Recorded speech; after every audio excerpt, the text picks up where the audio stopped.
नमस्कार मित्रों, दोस्तों, युवानों,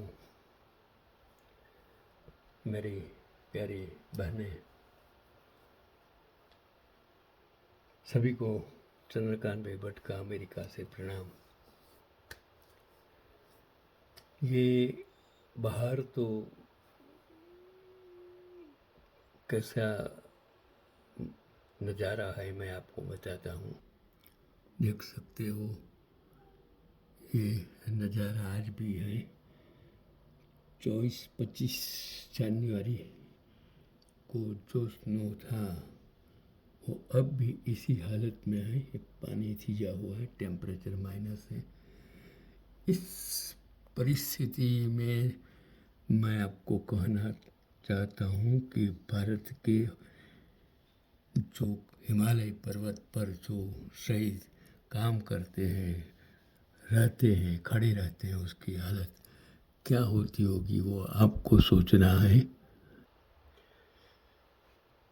वतन की मोहब्बत में खुद को तपाए बैठे हैं, मरेंगे वतन के लिए, शर्त मौत से लगाए बैठे हैं। ये है सैनिक, भारत के हो या दुनिया के कोई भी सैनिक हो। मैंने आपको नज़ारा दिखाया है माइनस टेम्परेचर में वो लोग किस तरह देश की रक्षा करते हैं। आइए बात करता हूँ 1965 में सगत सिंह की। जिद से नाथुला तक पर चिन्हों का कब्जा नहीं हो पाया था, जिसके कारण भारतीय सेना को टेक्निकल एडवांटेज मिली हुई थी। चीनी चाह कर भी आगे नहीं बढ़ सकते थे। चीनों ने बंदूक की जगह लाउड स्पीकर का सहारा लिया।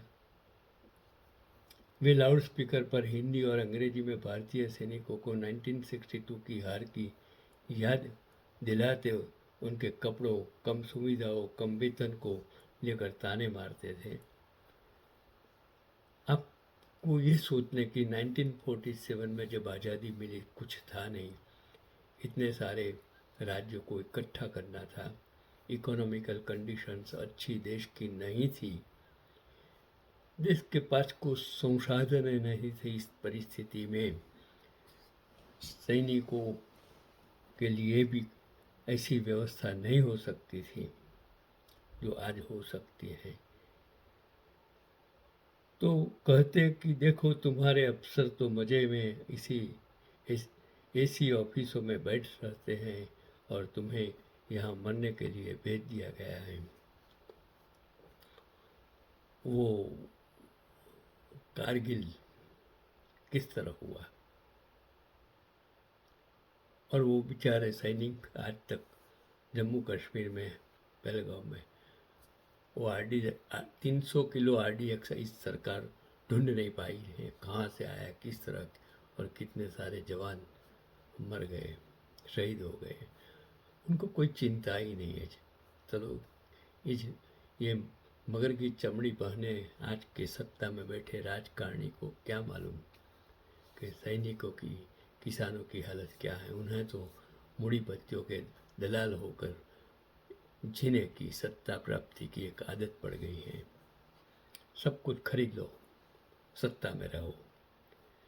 सगत सिंह ने लाउड स्पीकर का जवाब लाउड स्पीकर से दिया। उन्होंने मैंडेरियन चाइनीज़ में रिकॉर्डेड मैसेज प्रसारित करने शुरू कर दिए, वो भी लगातार लूप में।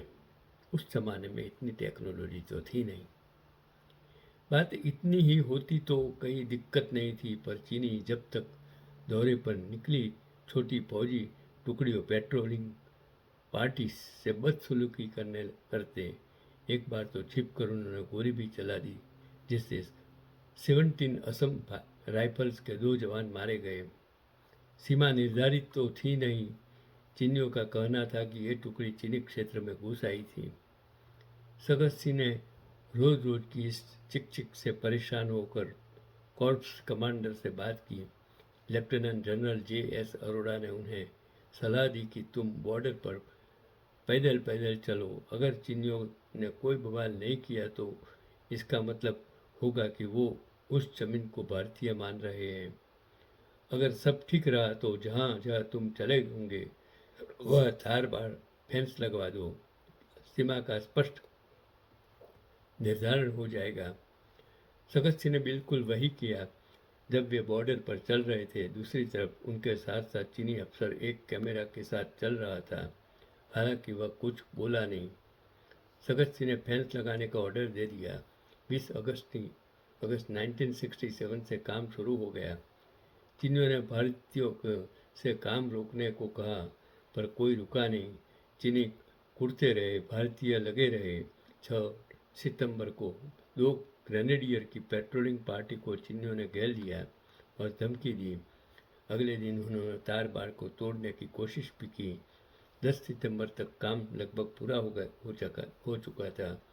निर्णय लिया गया था कि चीनी उतावले और चले हैं, उनके द्वारा कोई एक्शन लेने से पहले काम पूरा कर लिया जाए। अगले दिन जितने भी उपलब्ध सैनिक थे सभी को काम पर लगा दिया गया और उनकी सुरक्षा के लिए 18 राजपूत को बुलाया गया।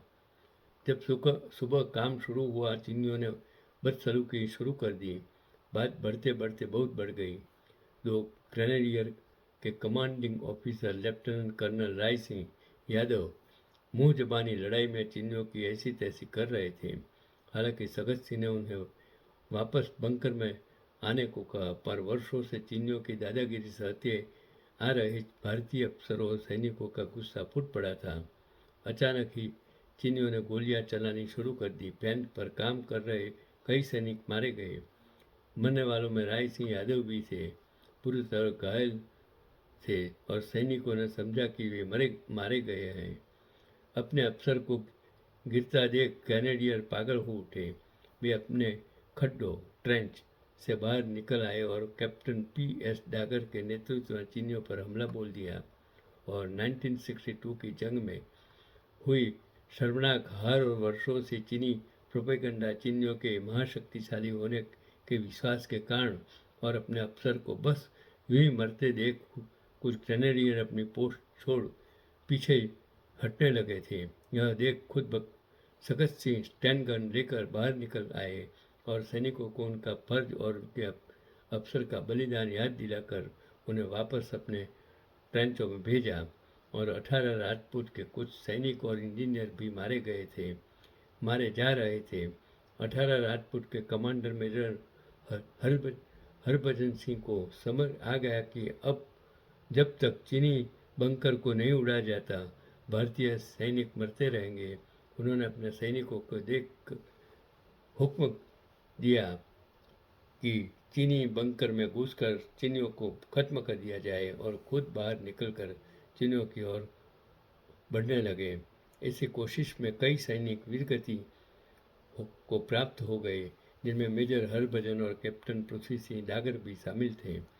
लेकिन उनके जोश ने भारतीय सैनिकों को चीनियों के बंकरों तक पहुंचा दिया था और बंकरों में घुसकर बंदूक की संगीनों से चीनियों की हथेलियां निकाल दी गई। मेजर और कैप्टन जैसे अफसरों के वीरगति को प्राप्त हो जाने के कारण छिटपुट लड़ाई एक पूर्ण युद्ध में बदल गई थी। यह युद्ध 3 दिन चला। भगत सिंह ने व्यांगनोसाला से मध्यम दूरी तक मार करने वाली तोपें मंगवा ली। 2 साल पहले जिस पोस्ट को भगत सिंह ने खाली करने से मना कर दिया था, वहाँ ये तोपें लगाई गई और चीनियों को चुन चुन कर मारा गया। अगर यह भारतीय पोस्ट में न होती तो शायद 1962 वाला हाल हुआ होता। कुल 865 भारतीय सैनिक वीरगति को प्राप्त हुए, जिन्हों का आधिकारिक आंकड़ा 300 था, जो संभवतः वास्तविक संख्या में बहुत कम था। फौजियों की मौत ने देश को खून के आंसू रुलाए, पर 65 वीरों के बलिदान और 145 घायलों ने देश को वह दे दिया था जो उसके लिए कुछ सालों पहले छीन कर कुचल दिया गया था। और 1962 में जिस चीनी ड्रैगन ने अपने मुख की ज्वाला से हमें दग्ध किया था, 1967 में उस ड्रैगन को पूंछ से पकड़कर घुमाकर पटक दिया गया था और 1967 के बाद आज तक चीनियों की हिम्मत नहीं हुई कि वे एक गोली भी चला सके। तो ये मैंने कहानी जब सुनी तो मुझे लगा कि वो एक वक्त था 67 का, जो सैनिकों ने उस वक्त किया और आज इस दशक की सरकार में जो हो रहा है और जिस प्रकार के उसको हवा दी जाती है, जैसे उन्होंने बहुत कुछ कर दिया, बहुत कुछ कर दिया, वो युवाओं को 140 करोड़ की प्रजा को सोचने की ज़रूरत है कि जो उस वक्त करते थे किसी को कुछ मालूम नहीं था, प्रजा को कुछ उनके किए गए कार्यों पर सैनिकों की कार्रवाई से जो पाया गया उससे वोट बैंक की राजनीति कभी भी इन राजकारणियों ने नहीं की। और आज के सत्ता नशीन राजकारणियों जैसे ये कहते हैं कि ये सब हमने किया, आपको इनसे बचने की ज़रूरत है। यही आज का पैगाम है। वो एक इंसान था जिसका आप नाम जानते हो, लाल बहादुर शास्त्री, जिसने इसके लिए ही सूत्र दिया था, जय जवान जय किसान। आज भी मैं आपको कहता हूँ, अगर देश का किसान और देश का सैनिक सुखी नहीं होगा, उसको मदद की नहीं जाएगी, तो देश कभी भी, लोकशाही कभी भी बच नहीं सकती है। आज जिस ऐशो आराम की ज़िंदगी से जो राजनेताओं जी रहे हैं, उससे बचने की आपको ज़रूरत है, क्योंकि आज़ादी दिलवाने वाले शहीदों और वो लोक नेताओं का आप अपमान कर रहे हैं, उसको बदनाम कर रहे हैं, ऐसा मेरा मानना है। यही आज का पैगाम।